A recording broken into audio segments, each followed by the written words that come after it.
திருக்குறளை எழுதிய ஆசிரியர் திருவள்ளுவர் என்பது நாம் அனைவரும் அறிந்ததே. இவர் எழுதிய பாடல்கள் 1330 பாடல்கள், 133 அதிகாரங்களாக எழுதியுள்ளார். 3 பாலாக பிரித்துள்ளார். அறத்துப்பால், பொருட்பால், இன்பத்துப்பால் என 3 பால்களாக பிரித்துள்ளார். இது 14 கீழ்க்கணக்கு நூல்களில் ஒன்றாக போற்றப்படுகின்றது. இந்நூலினை உலக பொதுமறை என்றும் போற்றப்படுகின்றது. ஏன்னா உலகத்தில் இருக்கக்கூடிய அனைவரும் எந்த மதத்தினராக இருந்தாலும் அறியக்கூடியதாக இந்த நூல் போற்றப்படுவதால் இது என்னன்னு சொல்கிறோம், உலக பொதுமறை என நாம் அழைக்கின்றோம். இவரை பற்றிய ஆராய்ச்சிகள் இன்னும் செய்து கொண்டுதான் இருக்கிறார்கள். அதில் பார்த்தோம் என்றால் இவருடைய பெற்றோர்கள் ஆதி பகவனாக இருக்கலாம் என்று கூறப்படுகின்றது. ஏனென்றால் இவர் எழுதிய முதல் குறள் ஆதி பகவன் முதற்றே உலகு என்று எழுதியுள்ளார். ஆதலால் அதுவாக இருக்கலாம் என்று கூறப்படுகின்றது. இவரை பற்றிய சரிவர தகவல்கள் இன்னும் நமக்கு கிடைக்கவில்லை. ஆதலால் அதனை ஆராய்ச்சி செய்து கொண்டுதான் இருக்கின்றார்கள். இவர் எழுதிய ஒவ்வொரு பாடலிலும் ஒரு வாழ்க்கை தத்துவத்தை உள்ளடக்குவதாக அமையப்பெற்றுள்ளது. ஒவ்வொரு அதிகாரத்திற்கும் 10 பாடல்கள் என மொத்தம் 1330 குறள்களும் 133 அதிகாரங்களும் எழுதியுள்ளார். இதில் இருக்கக்கூடிய நம் அன்றாட வாழ்க்கையில் நடக்கக்கூடிய நிகழ்வுகளை ஒப்பிட்டும் நம் வாழ்க்கையை சம்பந்தப்படுத்தியும் தொடர்பு படுத்தியும் அதை ஏற்படக்கூடிய நன்மை தீமைகளை வலியுறுத்தியும் எழுதப்பட்டதுதான் இந்த திருக்குறள். ஆதலால் இந்நூலை உலக பொதுமறை என்று அழைக்கின்றோம். நாம் மட்டும் அல்ல, நம்மை போன்று பிற நாட்டிலும் பிற மொழியினரும் இப்பாடலை கற்று பயன்பெற்று வருகின்றனர். நமக்கு பாடப்பகுதியாக இங்கு கொடுக்கப்பட்டுள்ள பாடல்கள் எந்தெந்த அதிகாரம் என்றால் பொச்சாவாமை, குறிப்பறிதல், படைமாட்சி, பகைத்திறம் தெளிதல், மருந்து, இரவச்சம் என்று 6 அதிகாரத்திலிருந்து 2 பாடல்கள் 1 என்று பிரித்து கொடுக்கப்பட்டுள்ளது. முதலில் நாம் காணப்போகும் பாடல் பொச்சாவாமை என்ற அதிகாரத்திலிருந்து காணப்போகின்றோம்.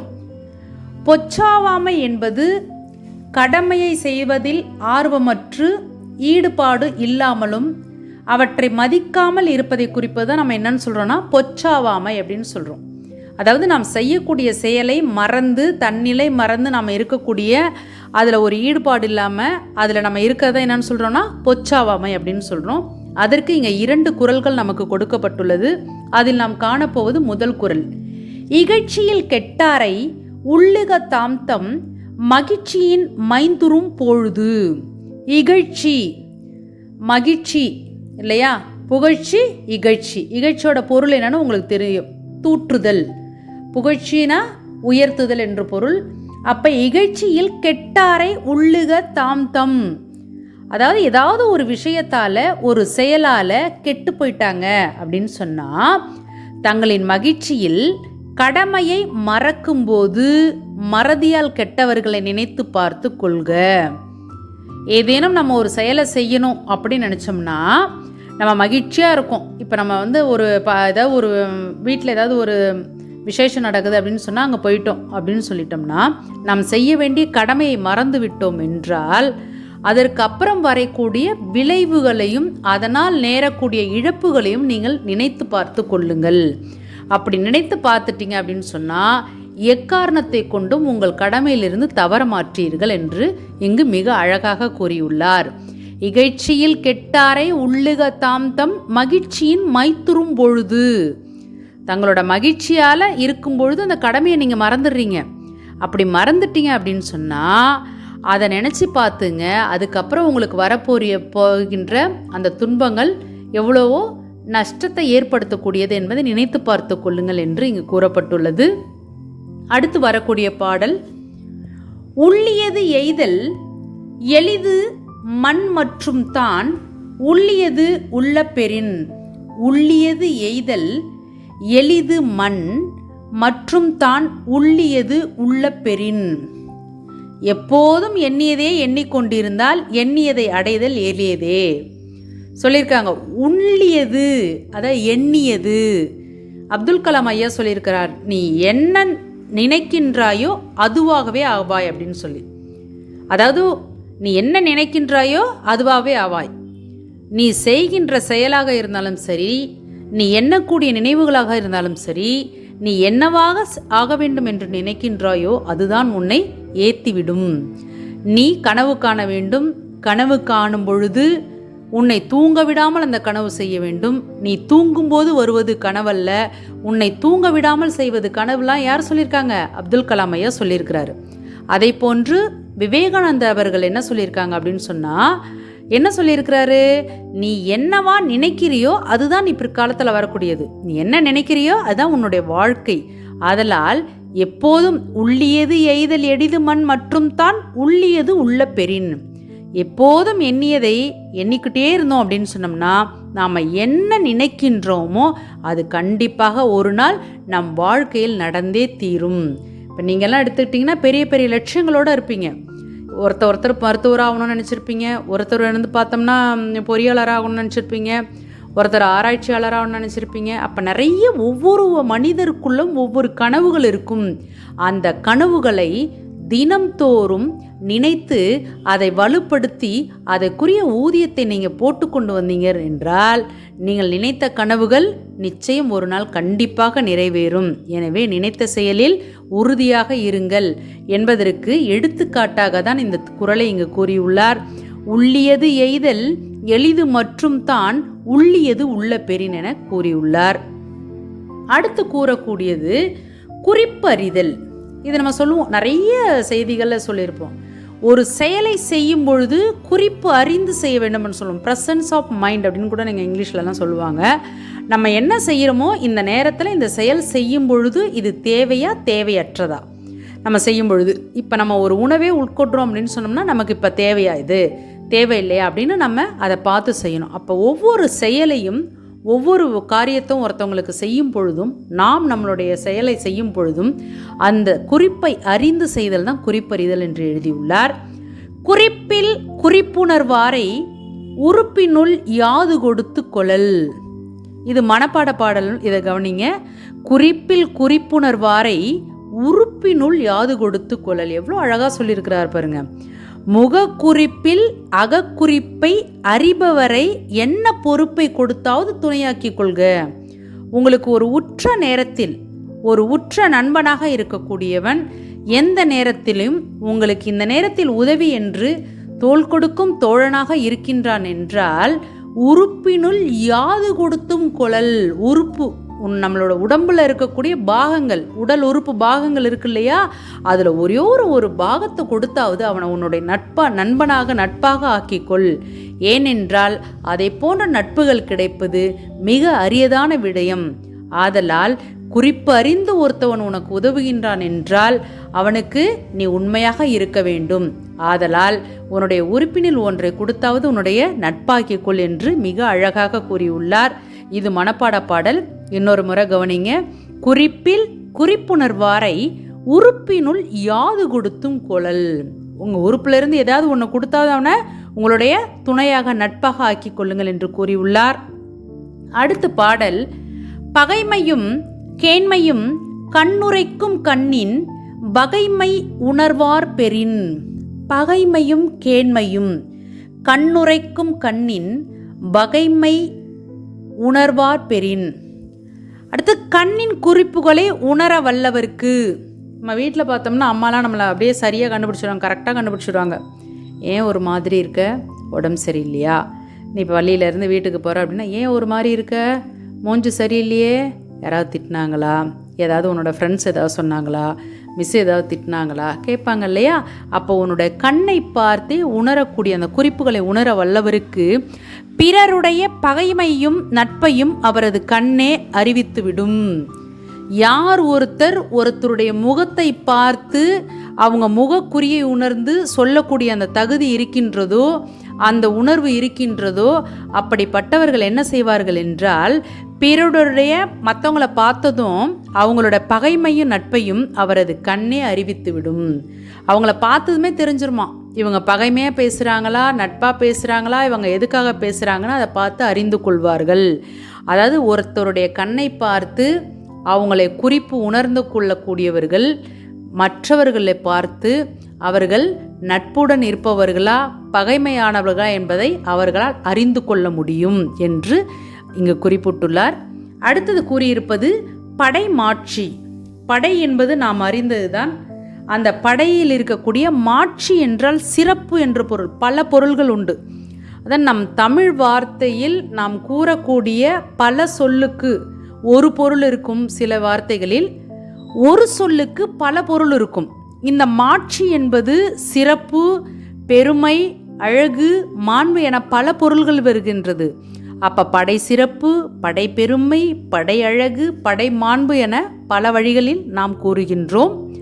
ஒரு மன்னன் ஆட்சி செய்கின்றான் என்றால் அவனுடைய நல்ல ஆட்சி முறையில் அவனுடைய படை சிறப்பாக இருக்க வேண்டும் இல்லையா? அப்போ அந்த படையோட சிறப்பு எப்படி இருக்கின்றது என்பதற்கு ஒரு அதிகாரம் படைத்துள்ளார். அந்த அதிகாரத்தில் இருக்க ஒரு பாடல் மட்டும் இங்கு கொடுக்கப்பட்டுள்ளது. மரமானம் மாண்ட வழி செலவு தேற்றம் என நான்கே ஏமம் படைக்கு. மரம் மானம் மாண்ட வழி செலவு தேற்றம் என நான்கே ஏமம் படைக்கு. வீரம், மானம், முன்னோர் வழியில் நடத்தல், நம்பிக்கைக்கு உரியவராதல் ஆகிய நான்கே படைக்கு பாதுகாப்பு. ஒரு படை தளபதி இருக்கான் அப்படின்னு சொன்னோம்னா அவன் தான் இடது கை மாதிரி. அது வலது கை இடது கை எது வேணாலும் வச்சுக்கலாம் நம்ம. ஏன் என்றால் ஒரு அரசனுக்கு அவனுடைய படைபலம், அதாவது எதிரிகள் நாட்டை சூழாமல் இருக்க வேண்டும் என்றால் அந்த படை தளபதி கையில் தான் இருக்கின்றது அதெல்லாம். அப்போ அவன் எப்படி இருக்கணும்? வீரத்தோடு இருக்கணும், மான உள்ளவனாக இருக்கணும், முன்னோர் வழியில் நடக்கக்கூடியவனாக இருக்கும். முதல் முக்கியமானது என்னன்னா நம்பிக்கைக்கு உரியவனாக இருக்க வேண்டும். இதெல்லாம் இருந்தால் தான் ஒரு நாட்டினுடைய படை சிறப்பு மிக்கதாக இருக்கும். எனவே ஒரு அரசனுடைய படை என்றால் நான்கும் பாதுகாப்பாக இருக்க வேண்டும். வீரம், மானம், முன்னோர் வழியில் நடத்தல், நம்பிக்கைக்கு உரியவர் என 4 வழியும் பாதுகாப்பாக இருப்பது மட்டும்தான் நாட்டின் சிறப்பாக இருக்க முடியும் என்று இங்கு வள்ளுவர் கூறுகின்றார். அடுத்து கூறக்கூடியது பகைத்திறம் தெளிதல். பகைத்திறன் இல்லாமல் எப்படி இருக்கலாம் அப்படிங்கிறதுக்கு தான் இங்கே சொல்லியிருக்கிறாரு. பகை என்னும் பண்பில் அதனை ஒருவன் நகைக்கேயும் வேண்டற்று பாற்று அன்று. பகை என்னும் பண்பில் அதனை ஒருவன் நகைக்கேயும் வேண்டற்று பாற்றன்று. பகை என்கின்ற அந்த ஒரு பண்பாடு இருக்கு இல்லையா, அது ஒரு விளையாட்டு கூட விரும்பக்கூடாதான். இப்போ நம்ம என்ன பண்ணுவோம் அப்படின்னு சொன்னோம்னா, அந்த பகை என்ன அவன் பெரிய ஆளா சின்ன ஆளா பார்த்துடலாம் அப்படின்னு சொல்லி ஒரு விளையாட்டுக்கெலாம் பேசிப்பாங்க. அதை போன்று ஒரு விளையாட்டுக்கு கூட அந்த பகையை நகைக்கேயும், நகைனா என்னது, ஒரு விளையாட்டுக்கு, ஒரு சிரிப்புக்கு, அது கூட ஒரு சும்மா ஒரு செயலுக்காக கூட வேண்டற்ற பாற்று வேணாம். ஏன்னா பகை என்ற வார்த்தை நமக்கு வேண்டியது இல்லை என்று மிக அழகாக இங்கே குறிப்பிட்டுள்ளார். அடுத்து வில்லேர் உழவர் பகை கொளினும் கொள்ளற்கு சொல்லேர் உழவர் பகை. இது மனப்பாட பாடல். இது இன்னொரு முறை கவனிங்க. வில்லேர் உழவர் பகை கொளினும் கொள்ளற்க சொல்லேர் உழவர் பகை. இதில் இருக்கக்கூடிய முதல் வரிகளையும் கடைசி சொல்லையும் முதல் சொல்லையும் படிச்சிங்க. ஏன்னு கேட்டால் முதல்ல ஆரம்பிக்கிறது மட்டும் கிடையாது, முடியக்கூடியதையும் கேட்கலாம். பகை என்னும் முடியும் குறளை எழுதுக, மனப்பாட பாடலை எழுதுகன்னு கேட்கலாம். வில்லேர் என தொடங்கும் மனப்பாட திருக்குறளை எழுதுகள்னு கேட்கலாம். அதனால் இது எல்லாத்தையுமே படித்து வச்சுங்க.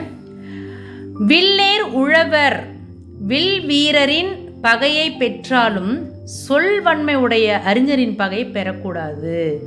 நீ யார்கிட்டையாவது பகைச்சிக்கிற அப்படின்னு சொன்னால் வில் வீரன், அதாவது ஒரு நல்ல வில் வித்தையில் சிறந்தவனாக இருக்கிறவன்ட்ட கூட என்ன பண்ணலாம், நீனு போய் அவன்கிட்ட சண்டை போட்டு பகைச்சிக்கலாம். யாரையுமே பகைச்சிக்காதீங்க. பகைமை என்பது உனக்கு தேவையே இல்லை இந்த அன்பான உலகத்தில். அப்படி இருந்து நீ யாருக்கிட்டையாவது பகைச்சிக்கிட்ட அப்படின்னு சொன்னாலும் யார்கிட்ட பகைச்சிக்கோ, வில் வீரன் அவன்கிட்ட போய் வேணா பகைச்சிக்கோ, யார்கிட்ட பகைச்சிக்காத. சொல் வன்மை உடைய அறிஞரின் பகையை பெறக்கூடாது. சொல் வன்மை சொல்லுவாங்க, சொல் வன்மை, அந்த சொல் வன்மை இருக்கிறவன்கிட்ட போய் நீ என்ன பண்ணாத, பகைச்சிக்காத. அப்படி பகைச்சிக்கிட்ட அப்படின்னு சொன்னால் அது உனக்கு கெடுதலில் முடியும் என்று இங்கு கூறியுள்ளார். இளையதாக முள்மரம் கொள்க கலையுனர் கை கொள்ளும் காழ்த்த இடத்து. இதுவும் மனப்பாட பாடல். இன்னொரு முறை கவனிங்க. இளையதாக முள்மரம் கொள்க கலையுணர் கைக்கொள்ளும் காழ்த்த எடுத்து. முள் மரம் இருக்கு இல்லையா, சிறியதாக இருக்கையிலே அந்த இளமையாக அந்த முள்மரம் இருக்கிறப்ப என்ன பண்ணணுமா, அதை களைச்சிடணுமா. அதை களைச்சதுன்னா கழித்தல் என்று பொருள். பிடுங்கி வேரோடு பிடுங்கி எரிந்து விடுங்கள். ஏனென்றால் கலையுனர் களைச்சி போட்டுருங்க, இல்லை என்றால் கை கொள்ளும் காழ்த்த இடத்து. நம்ம அப்படி அந்த மரத்தை வெட்டி விடலை அப்படின்னு சொன்னோம்னா, முதிர்ந்து விட்டால் வயசாயிடுச்சு நல்லா வளர விட்டுட்டோம் அதை அப்படின்னு சொன்னோம்னா வெட்டுபவனின் கையையே காயப்படுத்தும். நம்ம இந்த போய் மரத்தை வெட்டுறோம் இல்லையா, அந்த வெட்டும் போது அது நம்ம கையையே என்ன பண்ணிடும், காயப்படுத்தி விடும். அதனால் அந்த வேண்டாத செடியை நீ இளமையிலேயே எப்படி பிடுங்கி எறிகின்றாயோ அதை போன்று உனக்கு வேண்டாதவர்கள் பகை என்று கொண்டு அவர்களிடம் எதுவும் பண்ணாமல் இளமையிலேயே முறித்து விடுங்கள், வளரவிட்டு வேடிக்கை பார்க்காதீர்கள் என்று இங்கு கூறப்பட்டுள்ளது. அது மட்டுமல்ல, இது பிரிது மொழிதல் அணியை எடுத்துக்காட்டாக கூறப்பட்டுள்ளது. இது இப்போ நமக்கு அணி இலக்கணங்கள்லாம் நம்ம கேட்போம், அணி கேட்குறோம் இல்லையா, அந்த அணியில் இந்த பிரிது மொழிதல் அணிக்கு இந்த பாடலை எடுத்துக்காட்டாக எழுதலாம். அதனால் இதையும் படிச்சுங்க. ஏன்னா மனப்பாட பாடலுக்கு மனப்பாட பாடல், பிரிது மொழிதல் அணிக்கு அணியாகவும் வந்துருச்சு. அதனால் ஒரு கல்லில் 2 மாங்காய், இதை கண்டிப்பாக படித்து வச்சிங்க. அடுத்து மருந்து. மருந்து அப்படின்னு நம்ம சொன்ன உடனே நமக்கு எல்லாருக்குமே தெரிஞ்சிருக்கும். அப்படின்னா என்ன, உணவே மருந்து. நம்ம சாப்பிடக்கூடிய உண்ணக்கூடிய உணவு இருக்கு இல்லையா, இது கூட ஒரு வகையான மருந்து தான். அதை வள்ளுவர் அன்றே கூறியுள்ளார். மருந்தென வேண்டாவாம் யாக்கைக்கு அருந்தியது அற்றது போற்றி உணின். அழகாக சொல்லிட்டார். யாக்கை, யாக்கை என்றால் உடல் என்று பொருள். நம்மளோட உடல் உறுப்புகள் இருக்கு இல்லையா, அந்த உடம்பு, அதுதான் என்னன்னு சொல்கிறோம், யாக்கை அப்படின்னு சொல்கிறோம். மருந்தென வேண்டாமாம், நமக்கு மருந்து அப்படிங்கிற ஒரு விடயம் தேவையே கிடையாது, அப்படின்னு நமக்கு தேவையே இல்லை. ஏன் என்றால் யாக்கைக்கு அருந்தியது, நம்ம உடம்புக்கு அற்றது போற்றி உணின். நம்ம ஒருவேளை சாப்பிட்டுட்டோம் அப்படின்னு சொன்னோம்னா அந்த உணவை முடித்து அது செரிமானம் அடைந்த பிறகு அதை உண்டோம் என்றால் நமக்கு மருந்து என்ற ஒன்று தேவையே கிடையாது என்று கூறியுள்ளார். இதுவும் மனப்பாட பாடல் குறிச்சிங்க. மருந்தென வேண்டாவாம் யாக்கைக்கு அருந்தியது அற்றது போற்றி உணின் என இங்கு கூறியுள்ளார். உண்டது செரித்ததும் அறிந்து உண்டால் மருந்து என்ற உனக்கு தேவையில்லை என கூறியுள்ளார். அடுத்து வரக்கூடியது நோய் நாடி நோய் முதல் நாடு அது தணிக்கும் வாய் நாடி வாய்ப்ப செயல். இதையும் அழகாக சொல்லியிருக்காரு. இதெல்லாம் இந்த குறள்லாம் நம்ம அடிக்கடி படிச்சிருக்கோம், அதனால் இதெல்லாம் நமக்கு தெரிஞ்சிருக்கும். இருந்தாலும் அதை நாம் இன்னொரு வாட்டி பார்த்துப்போம். நோய் நாடி நோய் முதல் நாடி, அந்த நோய் நமக்கு ஒன்று வருது அப்படின்னு சொன்னோம்னா அந்த நோயையும் அதன் காரணத்தையும் அதை நீக்கிற வழியும் ஆராய்ந்து மருத்துவர் செயல்பட வேண்டும். இப்போல்லாம் மருத்துவர்கள்லாம் எப்படி இருக்காங்கன்னு நான் சொல்லணும்னு அவசியம் இல்லை, நமக்கே தெரிஞ்சிருக்கும். ஆனால் அந்த காலத்தில் அப்படி தான் மருத்துவர்கள் இருந்தாங்க. இப்போ நம்ம போனோம் அப்படின்னு சொன்னோம்னா எதனால் இந்த நோய் வருது அப்படின்னு கண்டுபிடிச்சி அதுக்குரிய மருத்துவத்தை கொடுத்தார்கள். அந்த மருந்தை தான் நம்ம சாப்பிட்டுட்டு வந்தோம். அப்போ நல்லா தான் இருந்தது. ஆனால் இப்போ அப்படி கிடையாது. நம்மளே போய் நமக்கு என்ன செய்யுதுங்கிறத அவங்கள்ட்ட சொல்லிவிட்டு நம்மளே அதுக்குரியதை சொன்னோம்னா அவங்க ஒரு மருந்தை மட்டும் எழுதி கொடுப்பாங்க. அந்த மாதிரி காலகட்டங்கள்லாம் இப்போ மாறி போயிடுச்சு. அப்போ நோயும் அதன் காரணத்தையும் அதை நீக்கிற வழியும் ஆராய்ந்து மருத்து தர்றவங்க தான் உண்மையான வைத்தியர், மருத்துவர் என்று கூறியுள்ளார். இது பார்த்தோம்னா சொற்பொருள் பின்வரு நிலை அணியில் வருது. இப்போ 2 அணி நம்ம பார்த்துருக்கோம். ஒன்று பிரிது மொழிதல் அணி, மற்றொன்று சொற்பொருள் பின்வரு நிலை அணி. அதாவது சொற்பொருள் பொருள் மறுபடி வரக்கூடியதான் சொற்பொருள். ஒரு சொல் வந்ததுக்கு அப்புறம் இன்னொரு சொல் அதே வரக்கூடியது, அதை தான் நம்ம சொற்பொருள் பின்வரும் நிலையணின்னு சொல்கிறோம். இதுவும் அதை போன்று மனப்பாட பாடல் அணியில் வரக்கூடியது. அதனால் 2 அணியும் வந்துருச்சு, 2 மனப்பாட பாடலும் வந்துருச்சு. இதையும் கண்டிப்பாக படித்து கொள்ளுங்கள். அடுத்து வரக்கூடியது உற்றான் அளவும் பிணியளவும் காலமும் கற்றான் கருதி செயல். உற்றான் அளவும் பிணி அளவும் காலமும் கற்றான் கருதி செயல். நோயாளியின் வயசையும் நோயோட அளவையும் குளிர்காலம் வேநீர்காலம் முதலிய பருவங்களை அறிந்து மருத்துவர்கள் செயல்பட வேண்டும். இது எல்லாமே மருத்துவர்களுக்கு கூறப்பட்டது. நமக்கு பார்த்துங்க, மருத்துவருக்கும் இது சொல்லியிருக்கிறாங்க. ஒரு நோயாளி இருக்கான் அப்படின்னு சொன்னோம்னா போன உடனே அவனுக்கு அந்த நோயோட அவனோட வயது எவ்வளவு, அது எந்த காலத்தில் வந்திருக்குன்னு கேட்டிருக்காங்க. அந்த முக்காலம் இருக்கு இல்லையா, அந்த காலத்தில் அந்த எந்த உணவு சாப்பிட்டதுனால ஒத்துக்காமல் வந்திருக்கா என்ன, அந்த காலத்தை ஆராய்ந்து அந்த பருவங்களை அறிந்து மருத்துவர்கள் செயல்பட வேண்டும் என்று இந்த பாடலில் குறிப்பிடப்பட்டுள்ளது. அடுத்து, உற்றவன் தீர்ப்பான் மருந்துழை செல்வான் என்று அப்பால் நார் கூற்றே மருந்து. உற்றவன் தீர்ப்பான் மருந்துழை செல்வான் என்று அப்பால் நார் கூற்றே மருந்து. நோயாளி, மருத்துவர், மருந்து, மருத்துவ உதவியாளர் என்று மருத்துவம் 4 இலையும் அடங்கும். இப்போ ஒரு மருத்துவர்னு இருக்கார் அப்படின்னு சொன்னால், நோயாளி இருந்தால் தான் மருத்துவர், மருத்துவர் இருந்தால் தான் மருந்து, அது அந்த மருந்து கொடுக்கறதுக்கு யார் வேணும், மருத்துவ உதவியாளர் வேணும். அப்போ இந்த 4 பேரையும் சுற்றி அடங்கி இருக்கக்கூடியதான் இந்த மருந்து என்கின்றது என்று மிக அழகாக வள்ளுவர் கூறியுள்ளார். அடுத்து இரவச்சம் என்று கூறியுள்ளார். அந்த இரவச்சம் என்றால் வறுமையில் செல்வம், வறுமையிலையும் செல்வமாக இருக்கக்கூடியது. ஒரு வறுமையாக இருக்கும் அப்படின்னு சொன்னோம்னா அதில் இருக்கக்கூடிய அந்த செல்வம் இல்லாமல் இருக்கக்கூடிய வறுமையை குறிக்கக்கூடியது. இறந்தும் உயிர் வாழ்தல் வேண்டின் பறந்து கெடுக உலகியற்றியான். இறந்தும், இறந்தும் என்றால் மற்றவர்களிடம் யாசித்து, யாசித்து என்றால் பிச்சை எடுத்து கையேந்தி வாழ்தல் என்று பொருள். பிறரிடம் கையேந்தி உயிர் வாழ்கின்ற நிலை இருக்குமெனில் அப்படி அந்த நிலையை உருவாக்கியவன் அலைந்து கெடட்டும் சொல்கிறாரு. யார்ட்டையாவது போய் நம்ம இதில் கூட சொல்லியிருப்பாங்க, கற்கை நன்றே கற்கை நன்றே பிச்சை போகினும் கற்கை நன்றே என்று கூறியிருப்பாங்க. அதாவது படிக்கிறது ரொம்ப ரொம்ப நல்லது, அப்படி நீ படிக்கணும்னு நினச்சிட்டுனா யார்ட்டையாவது போய் பிச்சை எடுத்தாவது படிக்கணும் அப்படின்னு சொல்லி ஒரு இதில் சொல்லியிருப்பாங்க. அதை போன்று இறந்து உயிர் வாழ்தல் வேண்டின் பறந்து கெடுக உலகியற்றியான். பிறரிட்ட போய் கையெழுந்தி உயிர் வாழற நிலை இருக்குது அப்படின்னு சொன்னால் அப்படி அந்த நிலையை உருவாக்கியவன் அலைந்து கெடட்டும். அதை உருவாக்கணும் யார், அந்த இறைவன், அவனே அலைந்து கெடட்டும். நம்ம பண்ணுறதை நம்ம வாழ்க்கையை நம்ம வாழ்ந்துட்டு போவோம் என்று கூறியுள்ளார். அடுத்தது, இரவென்னும் ஏமாப்பில் தோணி கரவென்னும் பார்த்தாக்க பங்கு கெடும். அடுத்தது சொல்கிறாரு, இரவென்னும் ஏமாப்பில், இரவு என்கின்ற ஏமாப்பில் தோணி கரவென்றும் பார்த்தாக்க பங்கு விடும். பிறரை எதிர்பார்த்து இறந்து வாழ்தல் என்னும் பாதுகாப்பற்ற படகு. இப்போ நமக்கு இவங்க இதை செய்வாங்க, நமக்கே நிறைய இதெல்லாம் அனுபவப்பட்டிருப்பீங்க. இப்போ நம்ம ஒரு தேர்வுக்கு ரெடி ஆகிட்ருக்கோம் அப்படின்னு சொன்னோம்னா அந்த தேர்வுக்கு நம்ம படிச்சுட்டு போயிட்டோம்னா எதுக்கும் கவலைப்பட வேணாம். நம்ம நம்ம படித்ததை உட்காந்து விடுன்னு எழுதி கொடுத்துட்டு வந்துடலாம். அதை யாரையாவது நம்பிக்கிட்டு போகிறோம் அப்படின்னு சொன்னோம்னா அவன் வரலை அப்படின்னாலும் முடிஞ்சு போச்சு, இல்லை அவன் காட்டலனாலும் முடிஞ்சு போச்சு இல்லையா. அதை தான் சொல்கிறாங்க, பிறரை எதிர்பார்த்து நீ இறந்து வாழ்தல் என்னும் பாதுகாப்பற்ற எப்படி இருக்குன்னா, பாதுகாப்பு இல்லாத படகு கொடாமை என்னும் பாறை மோதினால் உடைந்து விடும்.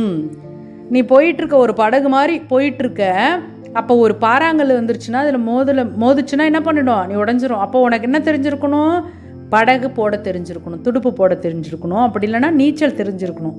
அப்போ இதெல்லாம் தெரிஞ்சிருந்தால் தான் நீ அதில் பயணம் செய்வதற்கு தகுந்தவன் என்று பொருள்.